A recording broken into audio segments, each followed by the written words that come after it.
Sabar dan ikhlas itu pelajarannya di kehidupan yang sebenarnya panjang. Wah, kan sabar juga ada batasnya Ustadz. Kalau ada batasnya itu bukan sabar. Sabar itu nggak berbatas. Kebangetan amat, sabar juga ada. Saya juga orang sabar. Sabar ada batasnya. Kalau ada batasnya bukan sabar. Itu sabar subur. Ada batasnya. Kalau sabar nggak berbatas. Ya. Ikhlas begitu. Ikhlas juga nggak bisa diomongin. Saya udah ikhlas Ustadz. Kalau ente masih ngomong ente udah ikhlas, maka ente belum ikhlas. Ikhlas itu apa kata orang? Nah, ini ustadz-ustadz biasanya yang hebat-hebat motivator ya. Ikhlas itu seperti surat Al-Ikhlas yang tidak ada kata ikhlas di dalamnya. Ya. Dalam surat Al-Ikhlas nggak ada kata ikhlas, tapi dikasih nama ikhlas. Ikhlas itu udah kosong. Assalamualaikum.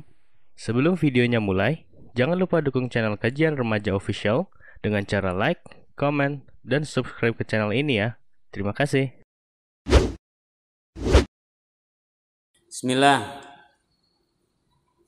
Pertanyaan. Assalamualaikum warahmatullahi wabarakatuh. Apa hukum jual beli kucing? Apa hukumnya memakaikan hewan peliharaan dengan kalung lonceng? Ya. Yang tidak boleh adalah membeli kucing dalam karung. Jangan beli kucing dalam karung. Ya. Kucing itu adalah unik. Kucing itu unik. Dimakan tidak boleh. Ya. Dimakan haram. Tapi berada di tengah-tengah kita tidak haram.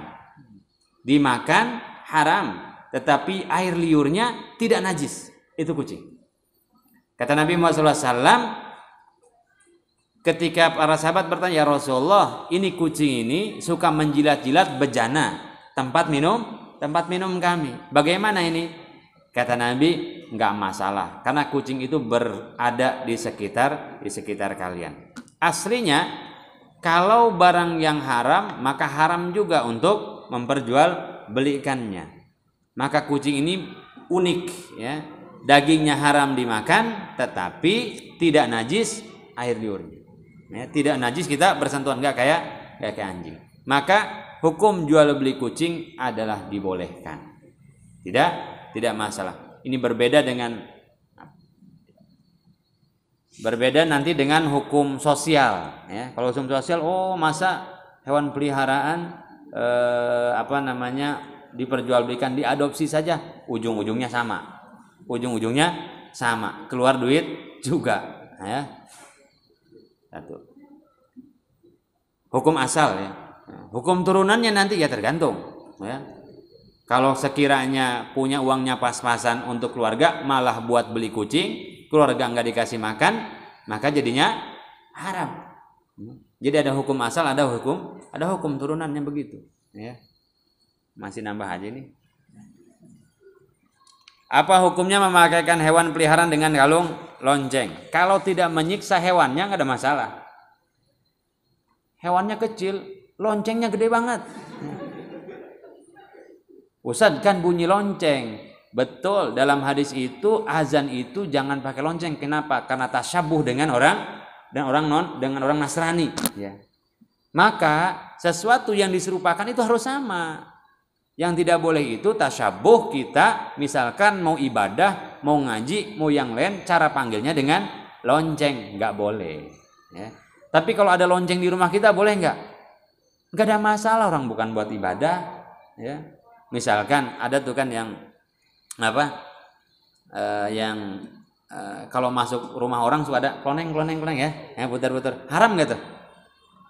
Enggak. Orang Nasrani itu pakai lonceng untuk panggil ibadah. Kalau umat Islam manggil ibadahnya dengan lonceng itu baru tasyabuh. Ya, kalau cuma buat masuk rumah pakai kloneng, nggak ada masalah. Nggak ada masalah sama sekali. Ya, bukan berarti lonceng itu haram, enggak. Kalau dipakai untuk manggil ibadah haram karena tasyabuh dengan orang Nasrani.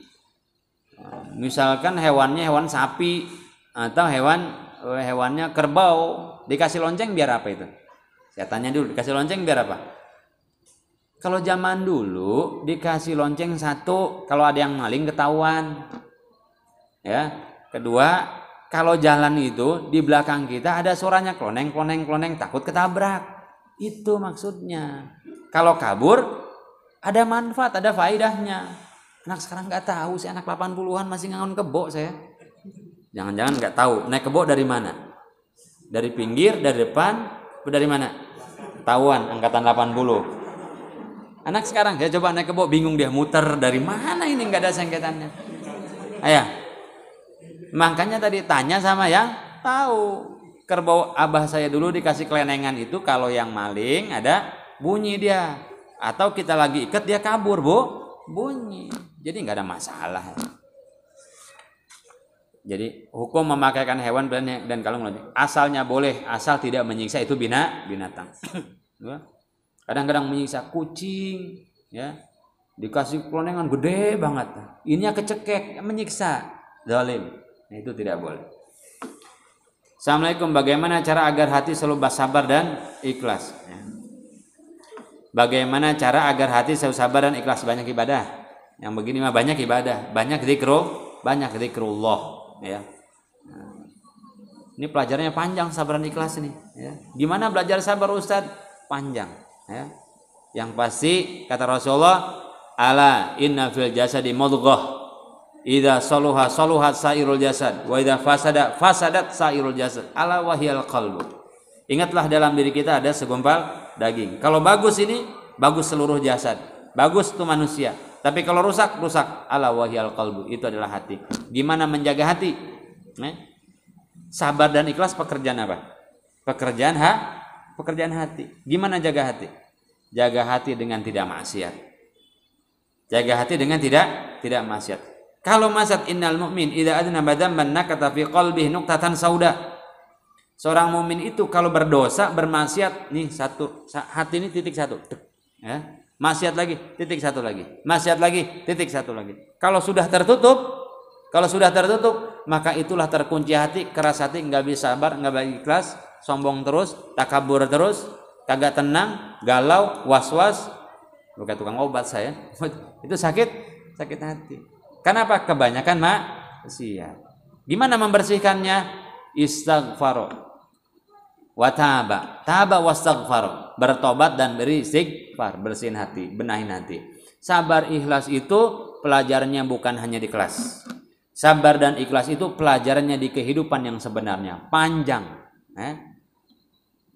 Wah, kan sabar juga ada batasnya, Ustaz. Kalau ada batasnya itu bukan sabar. Sabar itu enggak berbatas. Kebangetan amat, sabar juga ada. Saya juga orang sabar. Sabar ada batasnya. Kalau ada batasnya bukan sabar. Itu sabar subur. Ada batasnya. Kalau sabar enggak berbatas. Ya. Ikhlas begitu. Ikhlas juga enggak bisa diomongin.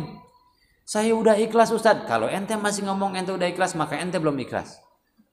Ikhlas itu apa kata orang? Ini ustad-ustad biasanya yang hebat-hebat motivator ya. Ikhlas itu seperti surat Al-Ikhlas yang tidak ada kata ikhlas di dalamnya. Ya. Dalam surat Al-Ikhlas nggak ada kata ikhlas, tapi dikasih nama ikhlas. Ikhlas itu udah kosong. Kosong, hanya tujuannya Allah Subhanahu wa taala. Maka sebelum belajar bagaimana cara agar hati sabar ikhlas, kita harus tahu sabar itu seperti apa, ikhlas itu seperti apa. Yang pasti saya sampaikan itu pekerjaan hati, maka benahi hati kita. Otomatis akan sabar. Saya contohkan begini. Kenapa kita sabar melihat perlakuan orang lain kepada kita? Ketika hati kita bersih, yang kita lihat bukan orang.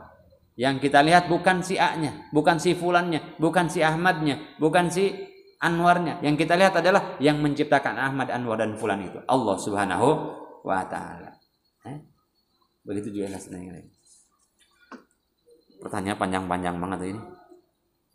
Bagaimana hukumnya jika dalam transaksi online kita diharuskan membayarkan dengan harga yang berbeda dengan harga yang ada? Misal, harga awal 100.000, setelah ditotal ada angka cantik, luar biasa. Sehingga berbeda dengan harga di awal menjadi 100.000, 100. Setelah ditotal ada angka cantik. Apa yang angka cantik?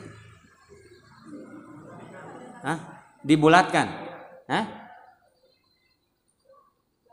Prinsip begini, satu barang tidak boleh dua harga, ya, tidak boleh dua harga kecuali diskon. Nah, diskon itu rukhsah, itu boleh, ya. Misalkan saya jual, kalau ke hari ini saya jual ke si A 100.000, ke si B 100, atau gimana ya? Dua harga itu iya, satu barang tidak boleh dua harga, ya. Karena pas tadi ketemu Anda adalah pembeli kesekian, ini malah naik ya. Kalau angkanya, ada yang nanyanya, saya nggak ngerti pertanyaannya nih. Yang nanya siapa? Nggak apa-apa ini mah, coba nggak tahu. Nggak ada yang nanya, tapi ada pertanyaannya, ya. Serem juga nih, goib nih kan nih. Harga awal 100.000, setelah ditotal ada angka cantik, sehingga berbeda dengan harga di awal menjadi 100.105.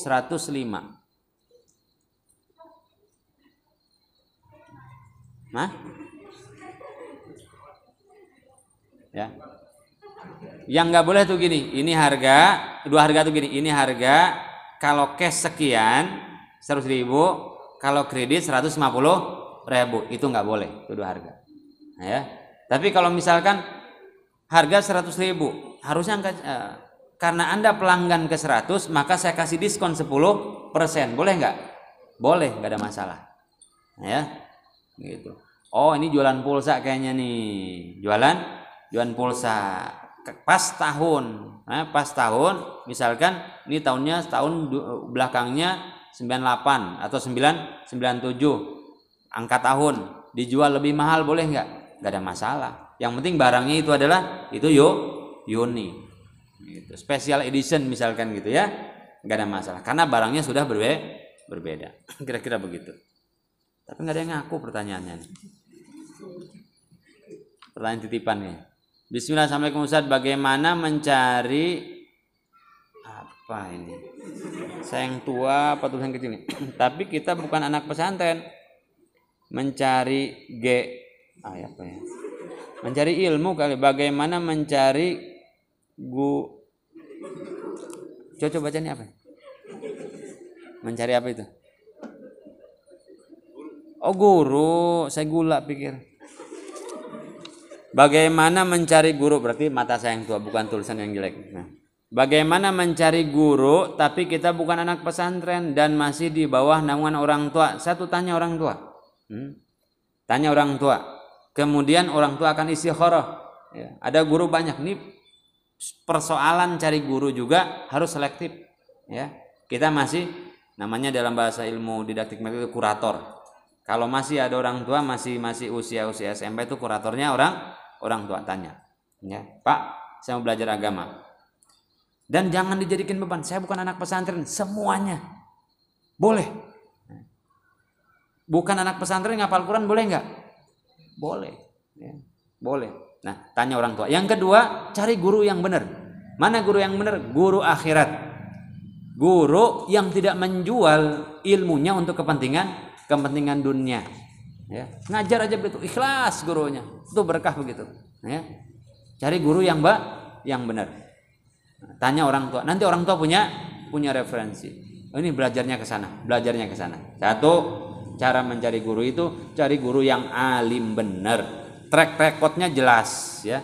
Belajarnya dari mana, sanadnya dari mana. Kalau belajar Quran, sanadnya dari mana, ilmunya dari mana. Karena beda. Ilmu agama ini sanadnya harus nyambung dengan Nabi Muhammad SAW. Belajar ilmu hadis dari mana? Oh, saya misalkan guru sanad hadisnya nyambungnya dengan Syekh Yasin Al-Fadani. Syekh Yasin Al-Fadani, misalkan di Indonesia banyak hadis yang ngambil dari jalur Syekh Yasin Al-Fadani. Itu diakui oleh dunia keilmuannya, ya. Cari ulama-ulama akhirat, ya. Tanya orang tua, minta izin sama orang tua. Kata orang tuanya, sama, bapak juga sama nggak taunya, ya. Dicari kepada guru yang terdekat, ya. Guru-guru amal, ya. Ini kadang-kadang saya menemukan begini, saya bukan anak pesantren, boleh. Bukan anak pesantren belajar ilmu Quran boleh nggak? Boleh. Gak ada masalah. Ini ada Ustadz mana nih? Ustadz, saya pengen setoran hafalan. Ustadz, saya pengen belajar tahsin. Belajar. Cuman baiknya laki-laki dengan laki-laki. Yang wanita jangan dah, ya. Janjian sama Ustadz Manan repot urusannya, ya. Jangan. Assalamualaikum Ustadz, saya izin bertanya, berhias dan tabarruj apakah sama? Berhias itu boleh. Allahul Jamil, yuhibbul jamal. Berhias itu boleh. Wanita berhias boleh enggak? Boleh.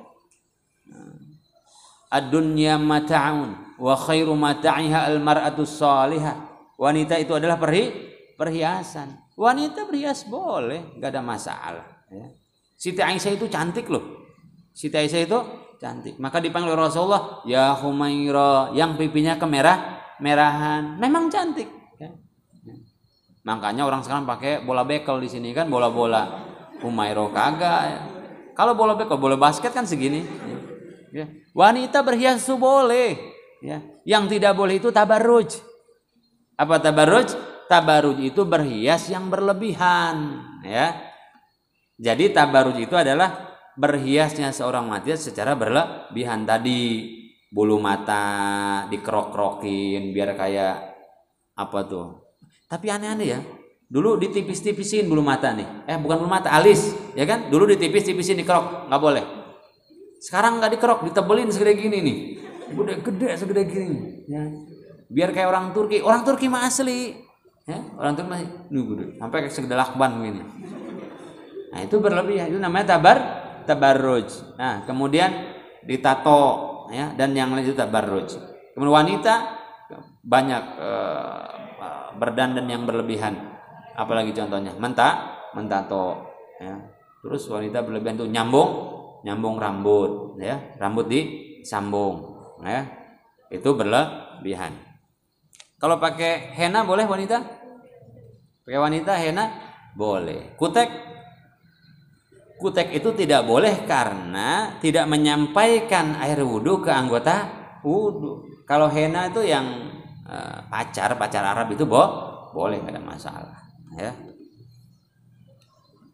Jadi perbedaannya berhias itu boleh, asal tidak tabarruj gitu. Tabarruj itu berhias yang berlebihan. Bagaimana cara melakukan puasa Daud tapi tetap melaksanakan puasa Senin Kamis? Luar biasa. Ini penuh Abdullah bin Abbas ini. Kalau kita puasa Daud dan bertemu Kamis, misalkan kita mulai hari Senin, kita niatkan hari Senin itu puasa Daud dan puasa Senin Kamis. Selasanya kita nggak puasa. Rabu kita puasa apa? Puasa Daud, ya. Ketemu Kamis mulai bingung. Senin puasa Senin Kamis dan Daud karena bareng digabung. Hari Selasa kita nggak puasa. Hari Rabu kita puasa. Puasanya puasa apa? Puasa Daud. Kamisnya galau. Yang mana ya? Kalau mau Daud lewat, ya. Maka hari Kamisnya kalau mau puasa maka puasa Senin Kamis, ya. Jumatnya puasa nggak? Puasa Daud. Paham? Ketika nih hari Senin puasa Senin Kamis dan Daud. Hari Selasa nggak puasa. Rebonya puasa Daud. Kamisnya puasa Senin Kamis. Jumatnya puasa Daud. Sabtunya nggak puasa. Minggunya puasa Daud. Hari Seninnya puasa Senin Kamis. Selasanya puasa Daud, gitu, ya. Iya. Udah usah ribet amatan, kebanyakan Ustaz diskon dikit, udah pilih salah satu, ya. Misalkan mau puasa Daud, ya udah Senin puasa Daud, Selasa enggak, Rabu puasa Daud, Kamis enggak, Jumat puasa Daud, Sabtu enggak, Ahad puasa Daud, Senin enggak, Selasa puasa Daud lagi, gitu. Nih ya, saya kasih tips untuk bisa istiqomah. Jangan langsung membebani ibadah dengan banyak. Pokoknya saya pengen dapat puasa Senin Kamis, Daud, Ayyamul Bid, satu aja deh. Pas tadi saya jelasin baru, lah Sabtu doang kagak puasa. Emang begitu, ya. Karena pengen dapat Senin dan Kamis, pilih salah satu aja. Yang penting istiqomah. Khairul umuri awsatuha, kata Nabi. Sebaik-baiknya perkara adalah pertengahannya saja, ya. Sedang-sedang aja, ya, tawassut, sedang-sedang aja. Ngaji juga gitu. Ya udah, seminggu karena saya masih sekolah harus bantu orang tua, seminggu ngaji 2 kali aja dulu deh, atau 3 kali, cari waktu yang pas gitu. Tiap hari ngaji, Senin ngaji, Selasa ngaji, Rebo ngaji, Kamis ngaji, Jumat ngaji, Sabtu ngaji, Ahad ngaji. Puasa tinggal, enggak bantu orang tua, dimarahin orang tua, dari sekolah dikeluarin. Yang penting istiqomah. Khairul umuri awsata wa khairul umuri adwamuha. Sebaik-baiknya perkara adalah pertengahannya, tengah-tengah saja. Sebaik-baiknya perkara adalah dawamnya. Ya, saya sarankan Daud aja dulu. Senin Kemis aja dulu. Ya. Ayamul bid aja dulu. Ya. Kalau sudah bisa istiqomah setahun, baru tambah lagi. Kalau ketemu kayak gitu. Ustaz, saya udah Daud kok, udah 5 tahun nih udah puasa Daud. Waduh ya. Alhamdulillah. Itu sebaik-baiknya puasa. Pengen nambah dong dengan Senin Kemis, caranya begitu. Pas ketemu hari puasa Daud dan Senin Kemis, niat untuk Senin Kemis dan Daud. Pas ketemu pas puasa Daud doang, niat puasa Daud aja. Pas ketemu hanya Senin Kemis saja. Ya. Kemudian saya gampang mengamalkan apa yang ada dalam Quran, tapi sulit dalam menghafalnya. Saya mudah mengamalkan apa yang ada dalam Quran, tapi sulit dalam menghafalnya. Itu kenapa ya Ustaz? Kurang murojaah. Ya. Kalau pengen menghafal Quran, pesan guru saya, Quran itu tidak bisa dipoligami, Quran itu tidak bisa diduakan, harus fokus niat untuk menghafalkan Quran. Ya, mengamalkan Quran, mengimani Quran wajib. Ya, menghafalkan Quran, hafalkan kalau mampu. Ya, di antara motivasinya semua aktivitas taqarrub ila Allah. Ya, pengen mendekat kepada Allah Subhanahu wa taala. Terus saja. Ada kabar baiknya. Siapa orang yang berniat untuk menghafalkan Quran sampai meninggal dia belum hafal Quran, maka dicatat di sisi Allah sebagai penghafal Quran karena kekuatan niat dan tekadnya. Ya. Jadi sudah niat ngamal Quran, niatnya apa nih? Niat ibadah. Ya Allah Ustaz, ini atakasur aja sudah 100 kali belum hafal bolak-balik, nggak apa-apa, pahalanya 100 kali. Udah jangan gampang stres. Ya. Ibadah mah gampang. Apakah membantu pekerjaan istri di dapur, misal membantu mencuci baju, itu termasuk sunnah? Sunnah, sangat sunnah. Rasul itu kalau di rumahnya jahit baju sendiri. Rasulullah bantu Siti Aisyah, ditanya, ya Ummul Mukminin, gimana sih Rasulullah di rumah? Biasa. Kalau saya masak, Rasulullah bantu masak. Nabi Muhammad SAW. Nabi Muhammad pemimpin umat, ya, pemimpin politik Islam. Begitu dikasih daging dari Sayyidina Abu Bakar, dikirim ke rumah Siti Aisyah, kata Siti Aisyah, Rasul pegang sebelahnya, saya pegang sebelahnya, kita potong bareng-bareng, kita masak bareng-bareng. Itu Nabi Muhammad SAW. Rasulullah itu kalau sendalnya koyak rusak, Rasul benerin sendiri. Nabi itu kalau bajunya bolong, Nabi jahit sendiri. Ini baru jadi RT udah nggak mau benerin baju. Sorry ya, saya Pak RT nih di luar. Mama harus hargai saya dong. Saya RT. Ya ilah RT. Nabi Muhammad SAW. Sunnah, sangat sunnah. Dan kalau saya boleh kasih tahu dalam pendidikan itu, tugas wanita itu adalah yang paling pokok di rumah. Tugas wanita itu adalah melayani suami di atas tempat tidur dan melahirkan. Itu tugas pokok wanita. Selebihnya laki-laki harus menyiapkan pakaiannya, harus menyiapkan makanannya, harus menyiapkan minumannya. Itu. Ya. Cara menasihati istri yang keras kepala gimana? Dicairin kepalanya. Keras kan ya? Cairin. Kenalin sama agama. Karena agama ini merubah segalanya. Ajak ibadah. Ajarin tuh. Di dalam kitab Riyadhus Shalihin saja nanti ada hak laki-laki, ada hak perempuan. Nah, jangan suami yang ngomong. Kalau suami yang ngomong, istri benar. Kata hadis begini. Jangan, ajak ke pengajian. Yuk, ngaji yuk. Pulang ngaji. Pokoknya dirayu deh biar berangkat ke pengajian. Pas ke pengajian, Ustaz, tolong kasih tahu dong di jamaah hak-haknya suami, kewajiban istri. Baru wa ata'at zaujaha. Kalau di rumah itu istri nggak siap belajar, suami nggak siap ngajar, jangan ada berantem karena suami pakai dalil laki-laki, Wanita pakai dalil wanita. Ya, jadi suruh ngaji banyak ibadah, itu melembutkan hati. Termasuk diajak main ke tempat-tempat orang alim ya. Biar kalau kita ke tempat orang alim, ini kita dengan kiainya, istri kita dengan ibunya, biar dia lihat akhlaknya para ibunya itu seperti apa, itu lebih mudah. Udah gitu ya. Ini ngomong udah beristri belum yang nanya nih? Jangan-jangan belum nih. Siap-siap ya. Assalamualaikum warahmatullahi wabarakatuh. Bagaimana cara membersihkan diri lahir batin dan cara melawan hawa nafsu? Ibadah, berkumpul dengan orang soleh, baca Quran, zikrullah, ya, ibadah, ya, ibadah, taubat, kumpul dengan orang-orang soleh kayak gini nih. Ya. Dari tadi kita ngomongin agama, ngomongin Allah, ngomongin Rasulullah, nggak ada ngomongin yang lain. Itu cara baik. Nah, cara bersih lahir dan batin. Yang kedua, jangan pernah berharap kita bersih sama sekali dari dosa maksiat, karena kita manusia. Falhamaha fujuraha wa taqwa, ini bisikan setan. Kalau sesekali kita berdosa, sesekali ada maksiat, ada khilaf, kita manusia, maka Allah buka pintu taubat.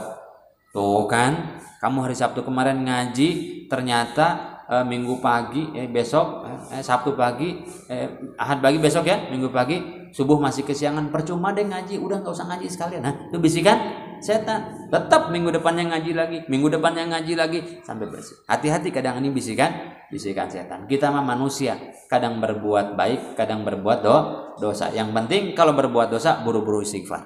Ya.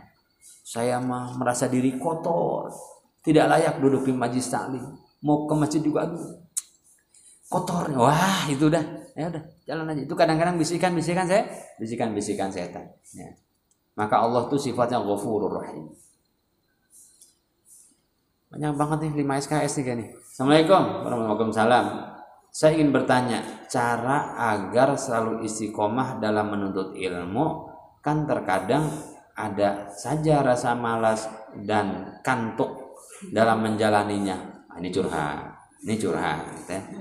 Pertama, sadari bahwa kita perlu ilmu itu. Yang kedua, tadi Allah akan mengangkat orang yang berilmu. Yang ketiga, yang tadi malas, ngantuk, semuanya niatkan lillahi ta'ala dulu. Bahkan kita ngaji itu nomor kesekian baru pengen pinter.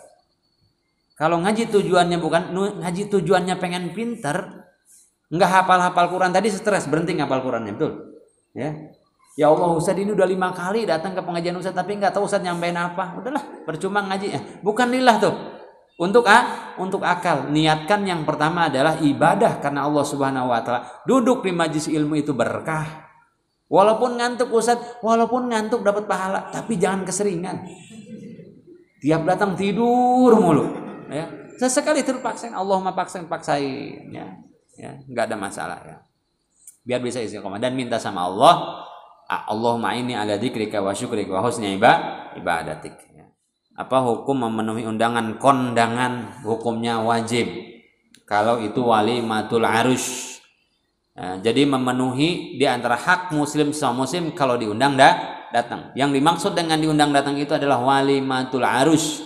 Kalau kita diundang oleh seseorang yang dia melaksanakan walimah pernikahan, kita satu syaratnya kita nggak ada halangan untuk datang ke tempat itu.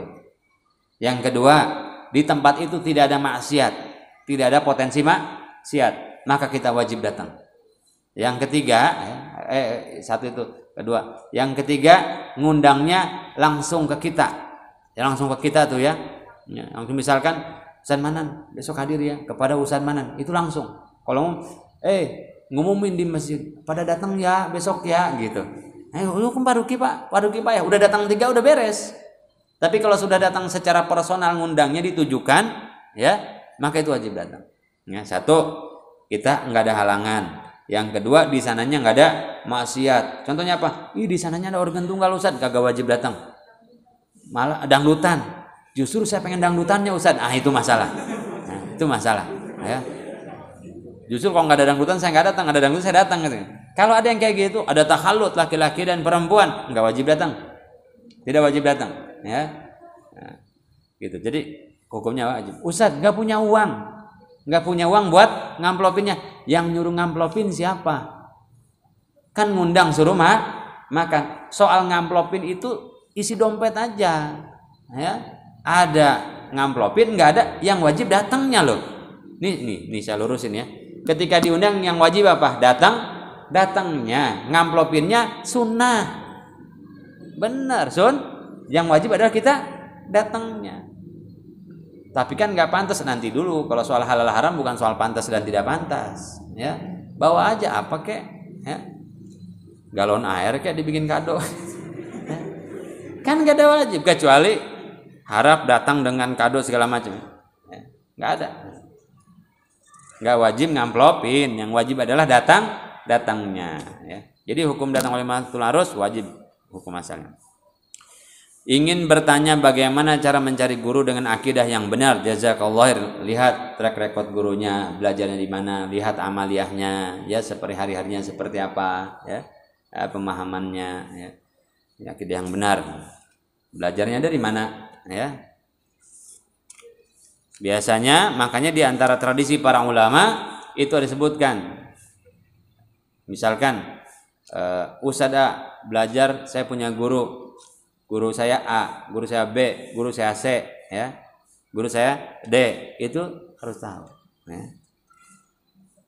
Atau mungkin juga kalau punya karya ilmiah dibaca dulu bukunya, dibaca dulu karya ilmiahnya. Dan boleh kita meneliti. Kita sudah menjadi guru. Tadi berarti proses menjadi gurunya harus detail. Jangan asal nyari guru juga. Lihat ya, kehidupan sehari-harinya. Saya mau tanya hukum bercadar yang sebenarnya itu bagaimana dan cara menyikapi segala cibiran mengenai cadar itu seperti apa? Karena kebanyakan dari mereka mengatakan bercadar itu akan sulit mendapatkan suatu pekerjaan. Hukum bercadar itu sepakat ulama sunnah.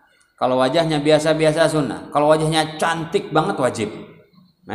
Kalau wajahnya cantik banget, sekiranya dia lewat satu kampung berhenti kerja semuanya, maka wajib harus ditutupi karena bisa menyebabkan fitnah.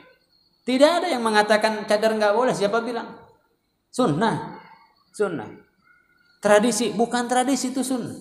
Almar'atu auratun, wanita itu adalah aurat. Tapi kalau wajah kita biasa-biasa saja, sedang-sedang aja, umum aja, STD lah ya, standar sunnah, ya, sunnah, ya. Tapi kalau kita lewat tuh orang naik mobil berhenti, naik motor berhenti, bidadari kali ini mah turun, pelangi no ada, nah itu wajib. Terus gimana? Kalau kita sudah melaksanakan sunnah syariat, jangan takut terhadap makhluk, jangan takut terhadap yang lain. Akan Allah datangkan yang baik. Ustaz, kata orang tua saya, nanti susah nyari jodohnya kalau pakai cadar. Nanti pada saat khitbah boleh dibuka kok. Boleh nggak yang bercadar dibuka pada saat khitbah? Ya, boleh, nggak ada masalah. Lah takut hidungnya nggak ada. Boleh dibuka. Beberapa hal boleh dibuka. Makanya beragamanya gitu. Ya sudah, yang dicari itu siapa? Nanti kalau wanita soleh akan didatangkan laki-laki yang soleh. Jangan takut. Ya. Akan sulit mendapatkan suatu pekerjaan nanti kalau didatangkan seorang laki-laki yang kaya, yang soleh. Don't worry. Ustadz izin bertanya bagaimana cara melupakan seseorang yang belum halal bagi kita. Luar biasa, ya. Bagaimana melupakan seseorang yang belum halal buat kita? Jangan dilupain, tapi dihalalin. Ngapain dilupain? Baik, belum halal, halalkan. Halalkan aku dengan bismillah. Wah, kan gitu. Makanya wanita yang terbaik adalah wanita yang paling murah ketika proses pernikahannya. Laki-laki yang hebat adalah laki-laki yang paling banyak memberikan kemuliaan pada saat meminang seorang wanita. Jangan standarnya tinggi-tinggi banget. Udahlah. Kalau kamu emang berniat serius gitu ya, cukuplah mahar saya seperangkat alat sholat beserta masjid dan jamaah serta marbotnya. Ya, jangan diberat-beratin ya. Jangan diberat-beratin. Dah dihalalin. Jangan dilupain, halalkan. Bismillah. Minta saran kan gampang aja sarannya ya. Habis ini soal perasaan susah ya, soal perasaan. Ustaz, sudah baca Yasin 3 kali, yang tampak wajah dia lagi, waduh luar biasa. Udah halalin aja lah ya, bawa wajahnya dalam istikharah. Pesantren masih di bawah naungan, udah tadi. Bagaimana Pak Ustadz jika kita menggunakan aplikasi bajakan dan digunakan untuk kebaikan atau berdakwah, sama tidak bolehnya? Ya, karena aplikasi bajakan itu melanggar hak property right. Ya, misalkan cari ini aplikasi apa nih? Aplikasi itu cari yang bukan bajakannya, ya, yang open source yang apa gitu ya. Cari. Untuk berdakwah sama tidak bolehnya, sama tidak bolehnya.